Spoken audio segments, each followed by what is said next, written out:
of applause po. And again, that is the Dragonfly Dance or Sayaw ng Tutubi by Kuya Greg. And next performer po natin is Kuya Jesse. And he's going to perform the monkey dance, or also known as the hunting dance, or we called it the Sayaw ng Unggoy. So they're imitating po the movements of the monkey because for them, there's no other animals who can match the skills of monkey in the way of hunting and foraging po. So again, this is Kuya Jesse and the monkey dance or the Sayaw ng Unggoy.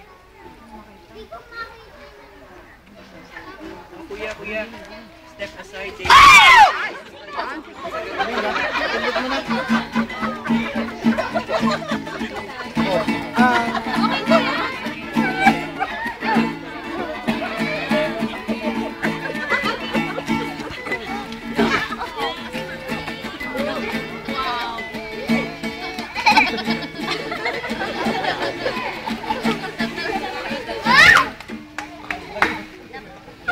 Okay, so again po, that is the monkey dance or the Sayaw ng Unggoy by Kuya Jesse.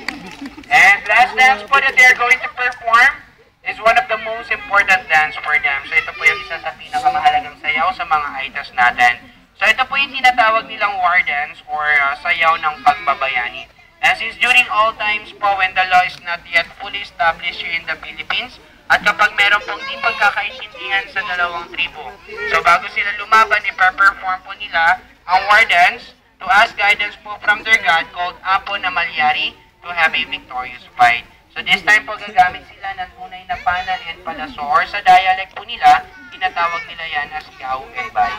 So again po, this is Joel and Greg po and the war dance.